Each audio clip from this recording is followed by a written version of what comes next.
Quiero que se fije bien en esta imagen. Guárdela en la memoria porque volveremos sobre ella. Se trata, en efecto, de un carro al galope encontrado en la zona de Tamasjert, al sur de Argelia. Una pintura como otras que iremos viendo, que guarda una estrecha relación con la historia que quiero contarle. Otra historia oficialmente imposible, que no será del agrado de los arqueólogos ortodoxos. Pero la verdad, como usted sabe muy bien, no es patrimonio de nadie. Sígame y juzgue por sí mismo.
Keops, Kefren, Micerinos, el símbolo de Egipto, la última de las 7 maravillas del mundo antiguo, y sobresaliendo como una reina Keops, la Gran Pirámide.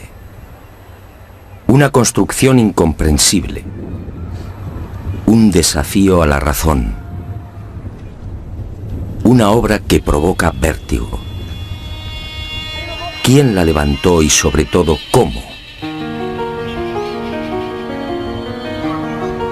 Keops reúne 3 millones de bloques de piedra caliza y granítica. Bloques que oscilan entre 2 y 40 toneladas de peso. Bloques tallados con tal precisión que no permiten el paso de una hoja de papel. Un monumento cuyo revestimiento original, hoy casi desaparecido, estaba formado por losas de caliza pulida de hasta 16 toneladas.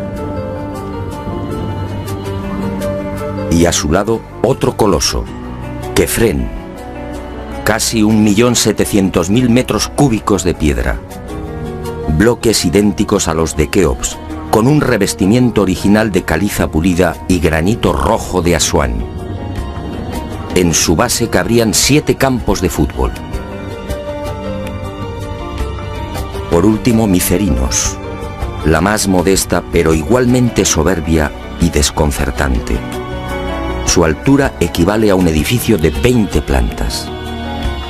Hoy la tecnología tendría graves dificultades para alzar y depositar esos bloques de piedra.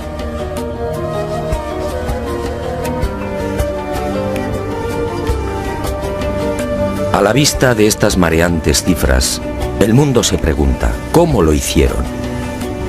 Para la arqueología oficial no hay duda. Las pirámides de Giza fueron obra de los faraones y se levantaron hace 4.600 años. Los bloques fueron trasladados desde las vecinas canteras de Tura y Mohatan, a escasos kilómetros del Cairo, y encajados en los respectivos monumentos mediante el uso de gigantescas rampas.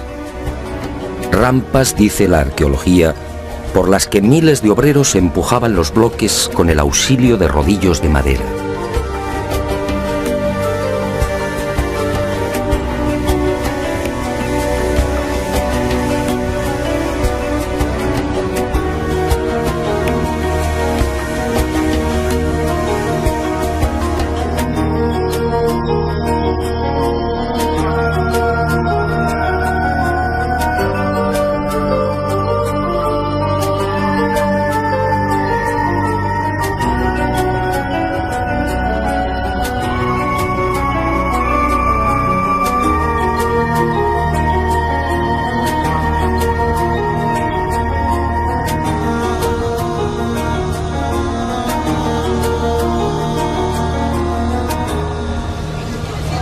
Pero la célebre teoría de las rampas, divulgada en el siglo XX por el arqueólogo alemán Ludwig Borchardt, no termina de convencer a cuantos hemos tenido el privilegio de pisar la meseta de Giza y contemplar estos 3 millones de bloques.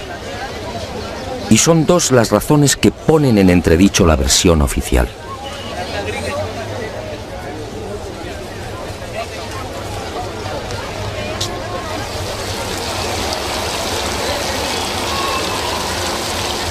Según los arqueólogos, la Gran Pirámide fue construida por Keops, el faraón que reinó entre los años 2590 y 2567 a.C. Basta un sencillo cálculo para comprobar que en esos 23 años de reinado, los trabajadores tuvieron que mover y elevar hasta las correspondientes hiladas un total de 357 bloques por día. 357 moles de piedra con pesos que oscilan entre 2.000 y 40.000 kilos. 357 gigantescos sillares en 12 horas. Es decir, un bloque cada 2 minutos. Por mucha mano de obra que pudiera reunir Keops, la empresa en cuestión resulta más que dudosa.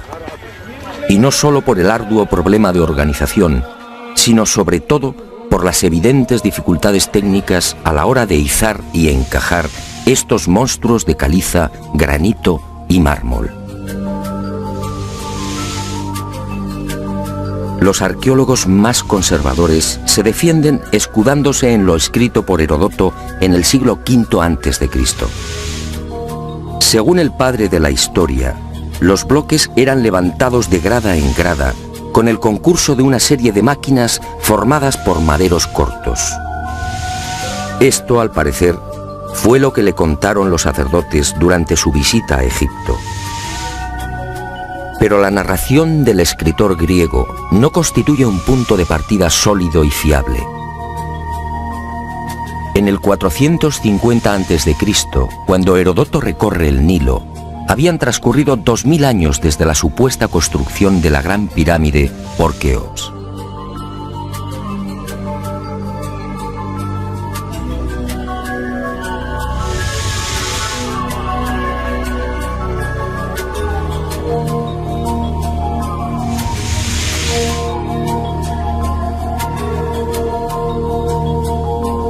Heródoto no menciona las rampas, ni se atreve tampoco con el espinoso problema de los 357 bloques por día. Heródoto cuenta lo que le contaron. ¿Es esto una prueba científica para determinar cómo y cuándo se levantó la Gran Pirámide?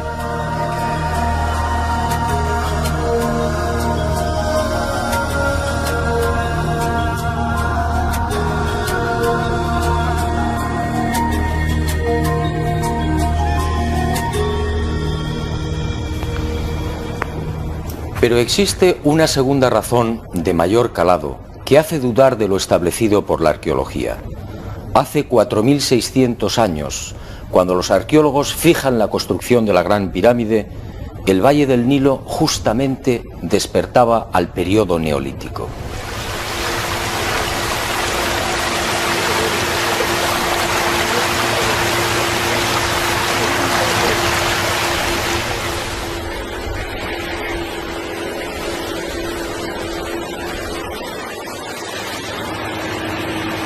En otras palabras, tanto en el sur, en el Alto Egipto, como en las regiones del Fayum y del delta occidental, los habitantes malvivían en chozas de juncos y adobe. Se hallaban todavía en la edad de piedra, con un precario desarrollo agrícola y un incipiente pastoreo. Sus herramientas eran groseras, basadas principalmente en la industria lítica. Sería 3 siglos después, hacia el 2300 a.C., cuando estos pueblos entrarían en la Edad del Bronce. Y surge la primera gran contradicción. Si Egipto cambia la piedra por el bronce en el 2300 a.C. aproximadamente, ¿cómo pudieron levantar la Gran Pirámide 300 años antes? ¿Con qué herramientas? ¿Con qué clase de conocimientos? ¿Cómo explicar semejante salto cualitativo?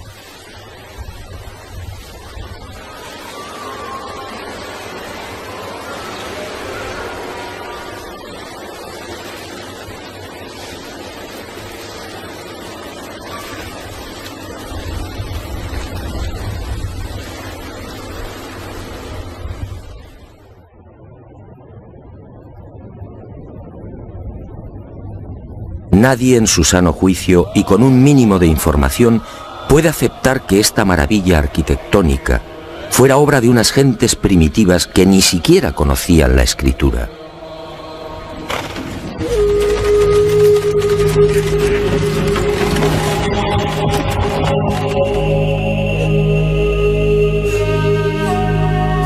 El testimonio de Heródoto, en efecto, deja mucho que desear.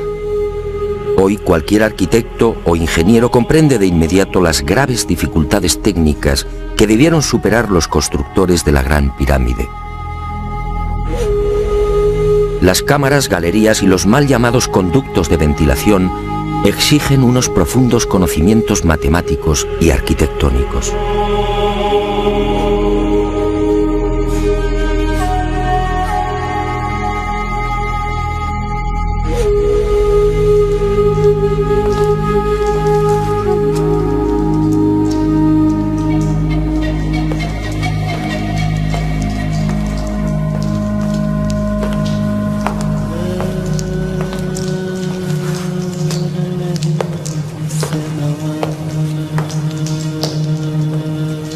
Basta echar un vistazo a las toscas herramientas con las que, según los arqueólogos, se construyeron las pirámides para comprender que algo falla en esta historia.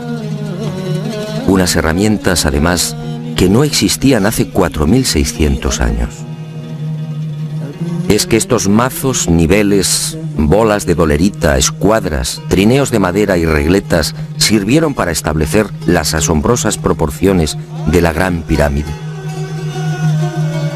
¿Cómo explicar, por ejemplo, que la desviación de la orientación norte-sur de sus caras no supere los 3 minutos 20 segundos hacia el oeste? ¿Cómo explicar la increíble perfección de la angulación de los bloques de revestimiento? Hoy solo podríamos alcanzarla con instrumentos ópticos. ¿Cómo entender que hace 4600 años aquellos pueblos neolíticos dispusieran ya de una medida tan perfecta como el codo? Como es sabido, Solo en la era espacial se ha podido comprobar que el metro estaba mal medido. Su longitud en realidad es algo más de lo que siempre habíamos creído. El metro exacto tiene una longitud de 1.047. Pues bien, 2 codos egipcios equivalían exactamente a 1.047. El metro de la era espacial. ¿Cómo lo lograron? Pero las dudas y contradicciones no terminan ahí. Hasta el día de hoy, nadie ha logrado explicar satisfactoriamente el sistema de iluminación utilizado a la hora de construir las pirámides. Las tradicionales antorchas no sirven. No hay restos de hollín en techos o paredes. En cuanto a la fórmula de los espejos, reflejando la luz solar hasta lo más profundo, tampoco resiste un análisis medianamente serio. El movimiento del Sol obligaría a los constructores a una penosa labor de permanente rectificación. Esa luz sería útil como mucho para las salas y galerías más próximas a la entrada.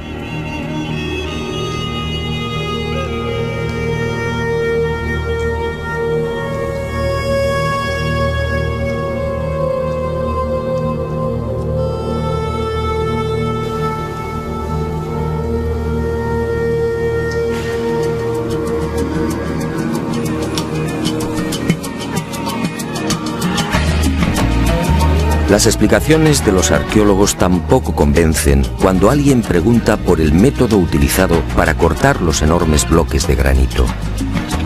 ¿Herramientas de cobre? Eso sería como intentar cortar una mesa de mármol con unas tijeras.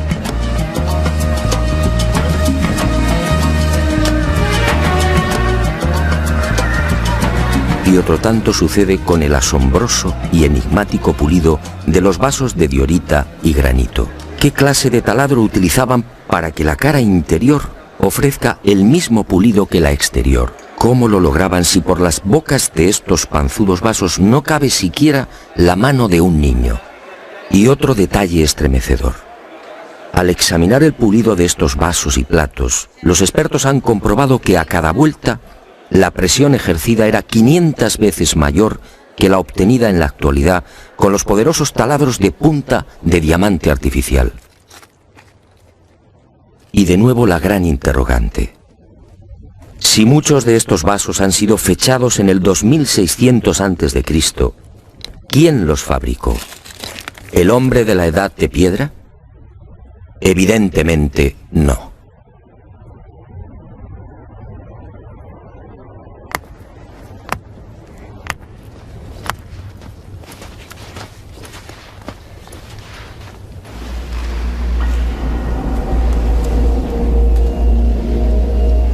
¿Y quién fue capaz de un pulido como el que presenta el supuesto sarcófago de la pirámide de Keops?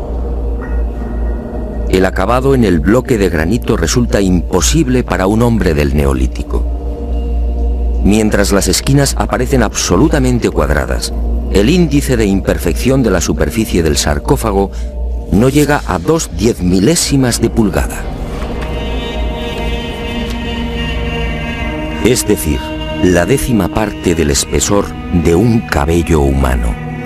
Esa perfección en el trabajo sobre la negra y dura diorita alcanza su máxima expresión en la estatua del citado faraón Kefren, hallada en el Templo del Valle, junto a la pirámide que lleva su nombre.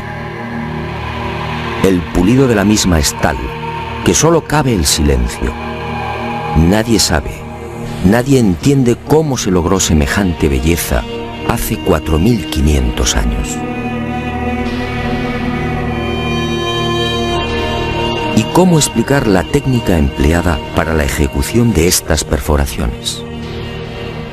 Son perfectamente visibles en muchos lugares del Egipto faraónico. Aquí, en la entrada real de la pirámide de Keops, tenemos una muestra. Para la arqueología no hay misterio.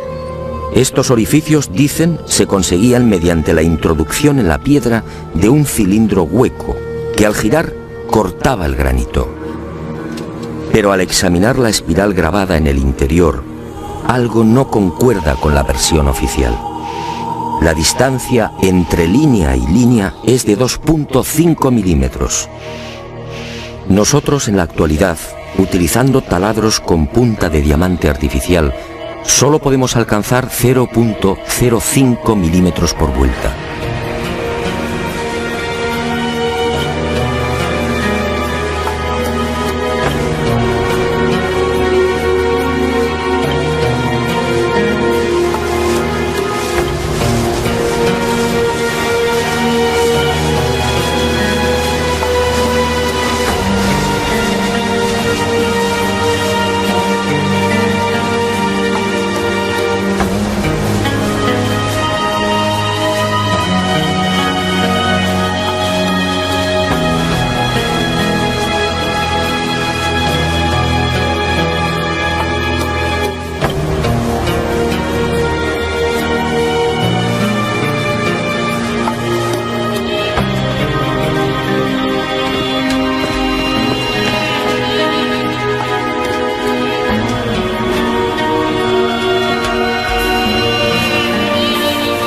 Cómo desarrollaban aquellos primitivos egipcios semejante presión y fuerza con un simple cilindro hueco.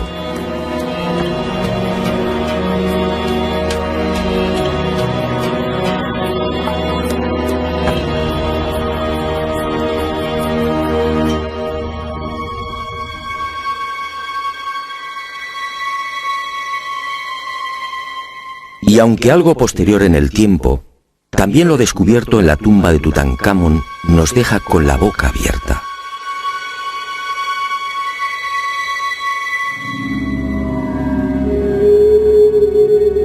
Cuchillos inoxidables, sandalias y manoplas de oro, una cama ergonómica, una cama con la parte de los pies más elevada, favoreciendo así la circulación sanguínea. ¿Cómo es posible hace 3.333 años? ¿De quién lo aprendieron?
Hoy, francamente, son muy pocos los que creen en la versión oficial.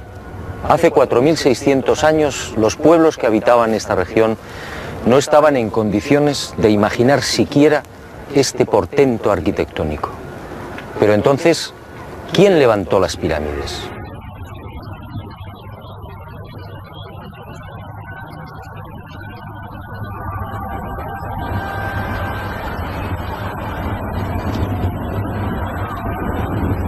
Una primera pista aparece en esta estela de piedra.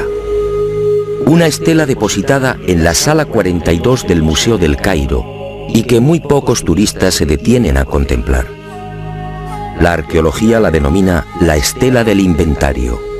Se trata casi con seguridad de una copia de otro texto mucho más antiguo. En ella se lee un párrafo demoledor que deja sin argumentos a los arqueólogos. Dice así: el faraón Keops fundó la casa de Isis, señora de la pirámide, detrás de la casa de la Esfinge. ¿Señora de la pirámide? ¿Quiere esto decir que la gran pirámide ya existía cuando Keops llegó al poder?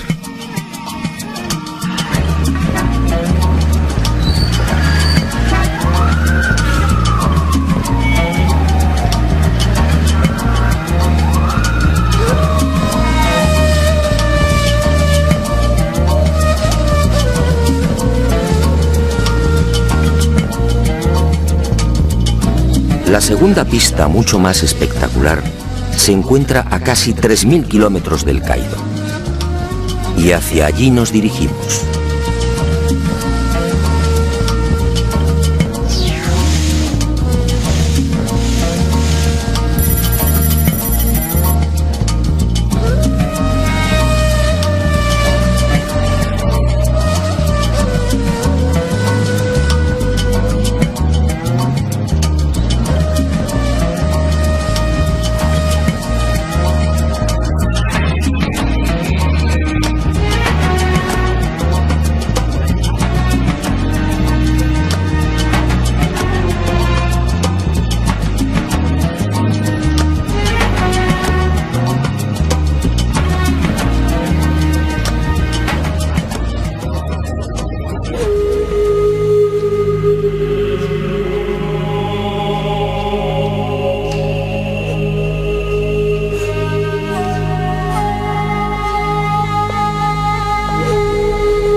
Este papiro, o lo que queda de él, recibe el nombre de Canon de Turín.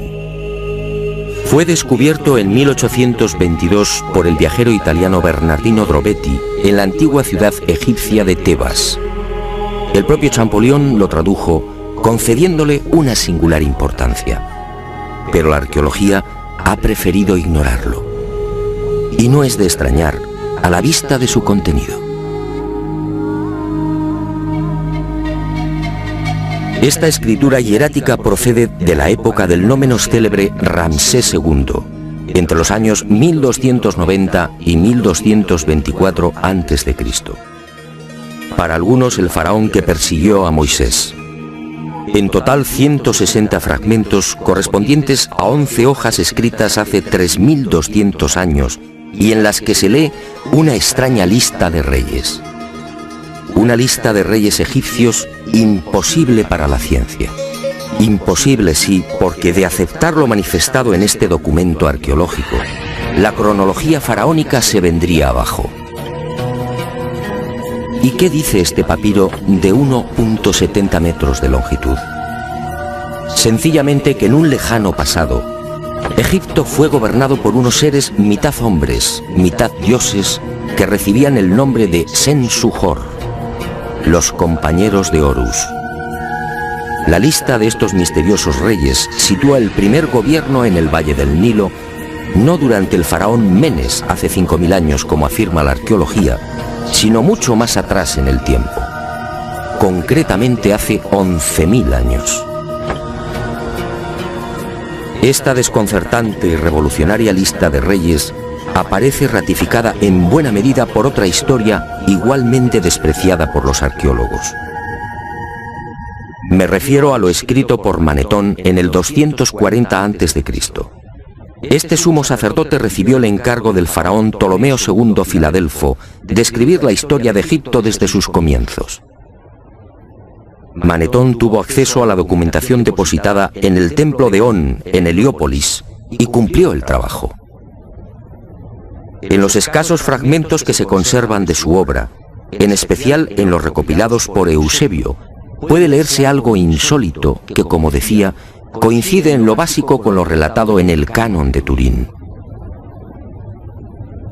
Según Manetón, antes de Menes, el primer faraón de la primera dinastía, Egipto fue gobernado por unos semidioses y también durante miles de años.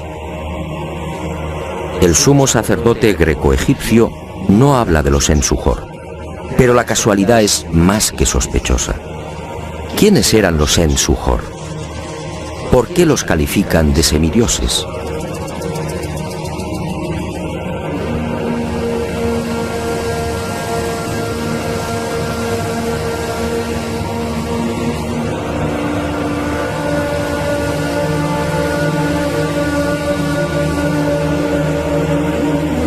Para los arqueólogos más conservadores, los Sen-Su-Hor y la información suministrada por Manetón son pura fantasía. Y aparentemente tienen razón.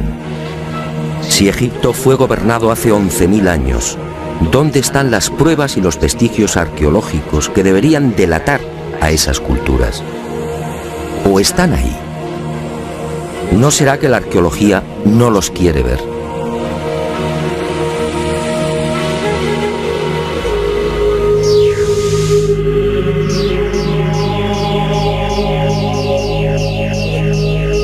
El presente descubrimiento se debe al investigador español Manuel Delgado. Él fue el primero en percatarse de lo que guarda el nuevo Museo Nubio. Todo un hallazgo que ofrecemos en primicia y que una vez más nos hace dudar de la cronología oficial. Este huevo de avestruz fue descubierto en la tumba 96 del cementerio 102 en Nubia por el arqueólogo inglés Cecil Malaby Firth. El hallazgo tuvo lugar en 1907, pero dada su naturaleza, fue silenciado. Alguien dibujó sobre él y lo depositó junto al cadáver. Evidentemente se trataba de un objeto muy querido por el difunto. En una de las superficies pueden apreciarse los dibujos de un avestruz y algunas plantas. En la opuesta, oh sorpresa, otra escena imposible: el curso del río Nilo y las siluetas de unas construcciones muy familiares: las 3 pirámides de la meseta de Giza. El hallazgo de este huevo de avestruz no tendría mayor importancia, de no ser por un pequeño gran detalle. Según los investigadores, los restos humanos de la citada tumba 96 se remontan a la cultura Nagada I, es decir, alrededor de 7.000 años. 7.000 años. Algo en efecto no cuadra. Si la arqueología afirma que las pirámides de Giza fueron levantadas hace 4.600 años, ¿cómo es que aparecen dibujadas en una sepultura de hace 7.000? Pero las pruebas que apuntan a un pasado mucho más remoto de lo que pretende la egiptología no terminan ahí. En 1991 volvió a encenderse la polémica. Esta vez el protagonista fue Abu el-Hol, el padre del terror, nombre dado por los naturales de la región a la mítica esfinge.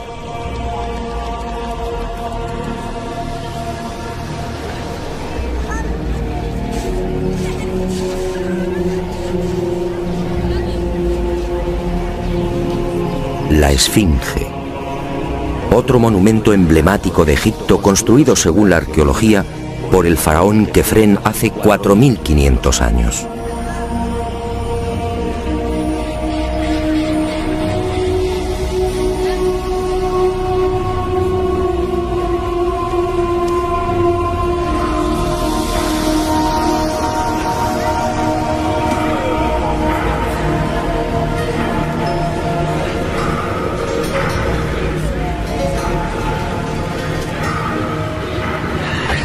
Lo que hoy podemos contemplar tiene escasa relación con la estampa original. En el pasado se hallaba totalmente pintada. El cuerpo de león en rojo y el tocado de la cabeza en azul, con rayas horizontales en amarillo. Portaba una barba postiza y por delante de esa barba aparecía una estatua a tamaño natural. Durante la invasión de los mamelucos, la esfinge fue cañoneada y la nariz destrozada. 4.500 años. ¿Por qué la arqueología sitúa la construcción de la esfinge en esa época? En primer lugar, por el parecido del rostro con algunas de las estatuas de Kefren, y además por el hecho de hallarse muy próxima al templo funerario de dicho faraón. Aunque parezca increíble, eso es todo.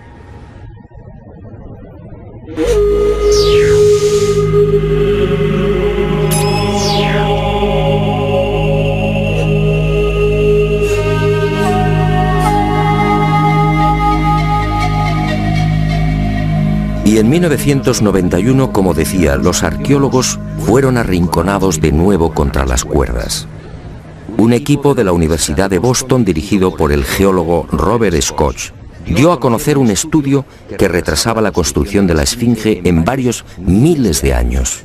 Mediante la utilización de ondas sonoras y micrófonos especiales, Los geólogos norteamericanos exploraron las rocas que forman parte de la Esfinge. El resultado fue asombroso. La zona delantera del monumento y parte de las paredes del foso que la rodea presentan una erosión de 2 metros de profundidad, provocada por las lluvias. En la época de Kefren, supuesto constructor de la Esfinge, esta región era un desierto. La única explicación a esa erosión acuática hay que buscarla en un clima especialmente húmedo, entre el 5000 y el 7000 a.C. Casi mágicamente hemos llegado a un punto que ya fue contemplado en uno de los anteriores capítulos de este planeta encantado. ¿Recuerda?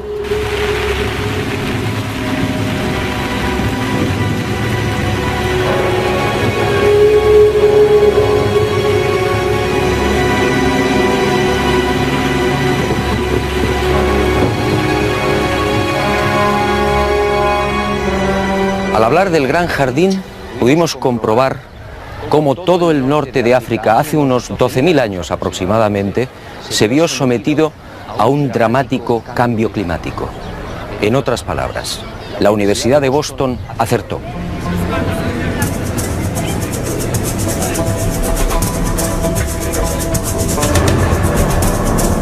Fue a partir de esa época, hace ahora unos 8.000 años, cuando los monzones perdieron fuerza y el Sáhara entró en un lento pero progresivo proceso de desertización. Y fue justamente hace 4.500 años, cuando la arqueología fija el momento de la construcción de la Esfinge, cuando estas tierras fueron definitivamente abandonadas por las lluvias. Kefren, por tanto, no pudo levantar la Esfinge. Como mucho, quizá la restauró. El padre del terror estaba aquí desde mucho antes. La huella de las torrenciales lluvias registradas en el llamado Gran Húmedo Holocénico es incuestionable. Y algo similar vino a suceder con el investigador Robert Bauval.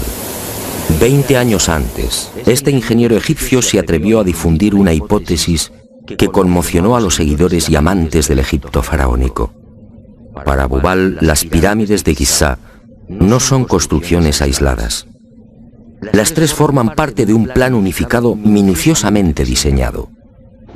Y para irritación de los arqueólogos más conservadores, formuló una teoría que volvía a poner en tela de juicio la ya desacreditada cronología oficial. La tesis de Bauval es conocida como la correlación de Orión, es decir, el asombroso parecido en la disposición de Keos, Kefren y Micerinos respecto a las 3 estrellas que forman el cinturón de Orión. Basta trazar una línea entre las 3 pirámides y otra entre las estrellas del cinturón para observar que sendas ubicaciones son casi idénticas. Casi idénticas, sí, pero no iguales. El ángulo de las pirámides es de 172 grados y el de las estrellas de Orión en la actualidad de 181. Bauval se percató de esta pequeña diferencia y tuvo una genial intuición. Con la ayuda de las computadoras retrocedió en la historia y descubrió que la alineación de las estrellas del cinturón de Orión coincidía con la de las pirámides hace 12.500 años. No son demasiadas coincidencias. Por un lado, la geología demuestra que la Esfinge tuvo que ser construida en pleno Gran Húmedo, es decir, hace más de 9.000 años. Por otro, el papiro de Turín y Manetón aseguran que unos semidioses gobernaron el valle del Nilo hace 11.000 o 12.000 años. Quizá más. También el huevo de avestruz hallado en la tumba 96 en Nubia nos dice que las pirámides existían ya hace 7.000 años. Y la tesis de Bauval pone punto final, insistiendo de nuevo en esa misteriosa fecha. 12.500 años.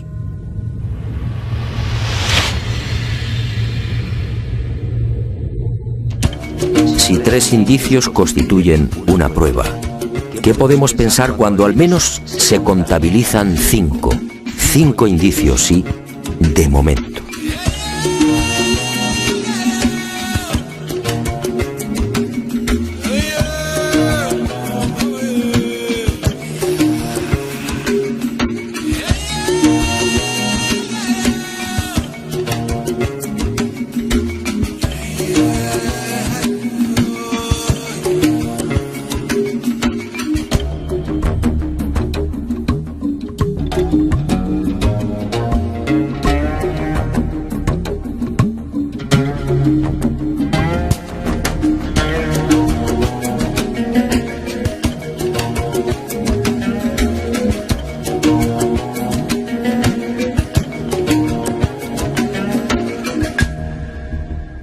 No, las pruebas que contradicen la versión de la arqueología oficial no han concluido. ¿Recuerda usted esta pintura? Fue descubierta en el Tassili argelino. Según los arqueólogos, tiene una antigüedad aproximada de 5.500 años, probablemente mucho más. Se trata, en mi opinión, de un carro egipcio. Pero ¿cómo es posible? ¿Un carro egipcio a 2.500 kilómetros del Nilo?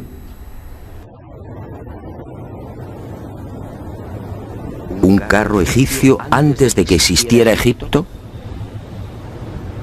Si la arqueología dice que el primer faraón de la primera dinastía empezó a reinar 4.920 años antes del presente, ¿cómo explicamos esta pintura, datada mucho antes?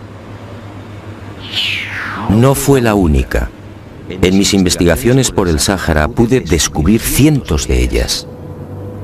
En 1982, una síntesis de los trabajos de Henry Lott sacaba a la luz un total de 600 carros pintados o grabados. A estos hay que sumar otros 400, distribuidos por Mauritania, Marruecos, Argelia, Libia, Mali y Níger. Más de 1.000 carros pintados o grabados a 2.000, 3.000 y 5.000 kilómetros del Nilo. ¡Qué extraño! Carros y conductores típicamente egipcios. Perfiles, tocados y vestiduras son elocuentes. Carros y personajes egipcios en el corazón del Sáhara. Cuando interrogué a los arqueólogos, la mayoría se encogió de hombros. A decir verdad, estas pinturas no son cómodas. Algunas han sido fechadas en una época en la que, según la arqueología, carros y caballos no habían hecho acto de presencia en Egipto. Otras, como las del Tassili o el Fesán libio, son mucho más escandalosas. Los análisis de las sustancias orgánicas contenidas en los pigmentos han sido desconcertantes. 6.000, 8.000 y hasta 9.000 años de antigüedad. ¿Carros y conductores egipcios hace 9.000 años? Y casi sin querer, a la vista de estos documentos pictóricos, la memoria vuelve a poner en pie los hallazgos de la Universidad de Boston, el papiro de Turín, la historia narrada por Manetón, las pirámides pintadas en el huevo de avestruz o el descubrimiento de Bubal. Naturalmente, para la arqueología, estas pinturas y grabados no tienen sentido. El caballo y los carros, dicen, entraron en Egipto hacia el 1700 a.C. Y lo hicieron con la invasión de los Hicsos, un pueblo procedente de la Alta Siria que gobernó la mitad oriental del delta. Nuevo y grave error de la arqueología. El caballo y los carros, como demuestran estas pinturas y grabados, ya existían en el Sáhara mucho antes de la 13 dinastía. Otra cuestión es que no quieran reconocerlo. Y es comprensible. Si los egipcios y su cultura proceden del Sáhara, ¿en qué queda la supuesta hegemonía del Egipto faraónico?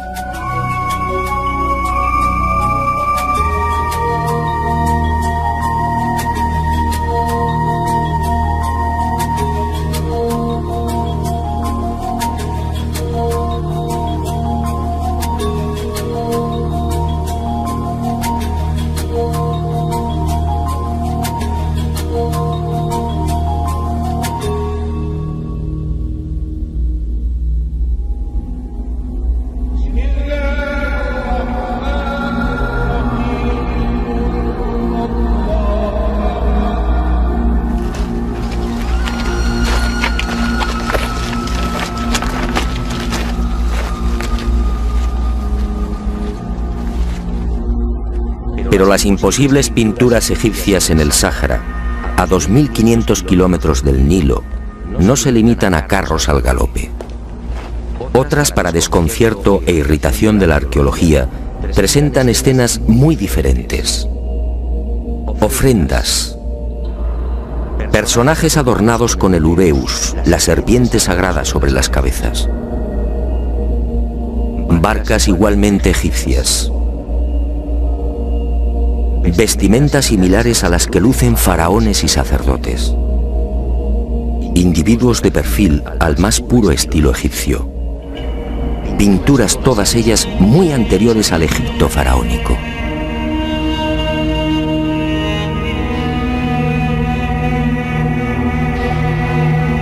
Barcas egipcias en pleno desierto. Si estas pinturas, como aseguran los confusos y confundidos arqueólogos, fueran tan solo el testimonio de la influencia de la 18 dinastía en esta remota parte del Sáhara, ¿cuál sería el sentido de las mismas?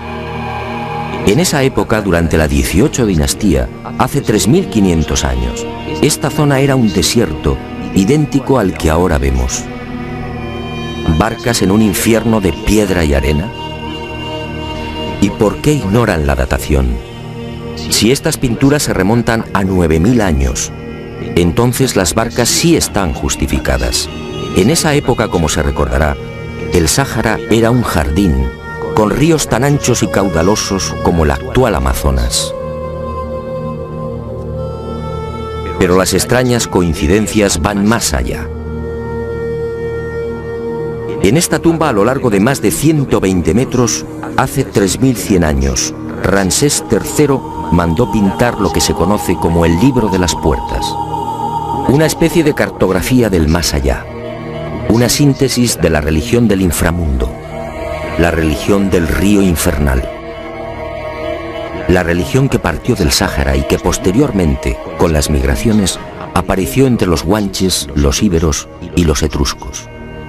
¿Casualidad? ¿Y qué decir de los cientos de representaciones de la vaca sagrada Hathor, del buey Apis o del carnero Amón, todos egipcios con el disco solar entre los cuernos? ¿Cómo explicar que estas mismas imágenes podamos encontrarlas en las pinturas y grabados rupestres de Marruecos, Libia o Argelia? Grabados y pinturas, no lo olvidemos, de 9.000, 10.000 y 12.000 años de antigüedad, es decir, muy anteriores a los bóvidos egipcios. Para el que lo quiera ver, está muy claro. El dios Sol o Amón-Ra de los egipcios, el Achamón de los guanches o el Baal-Jamón de los fenicios tienen un origen común: el profundo y olvidado Sáhara.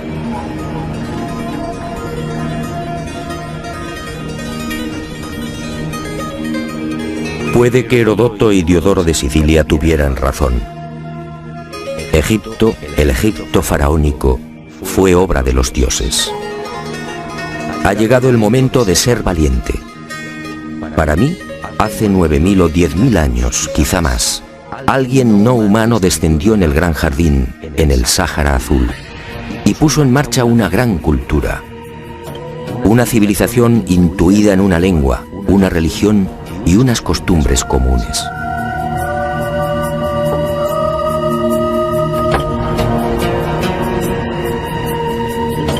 Esos seres, esos dioses de cabezas redondas pintados en Tassili, podían proceder de Orión.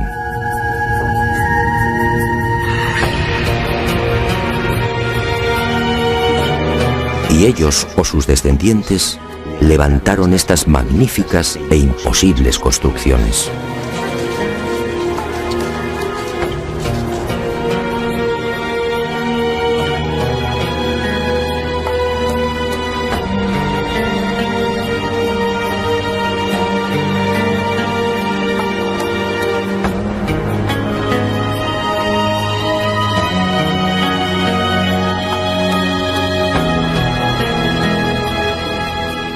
¿Cree usted que se trata de un sueño? Schopenhauer decía que toda verdad, al nacer, es ridiculizada y perseguida.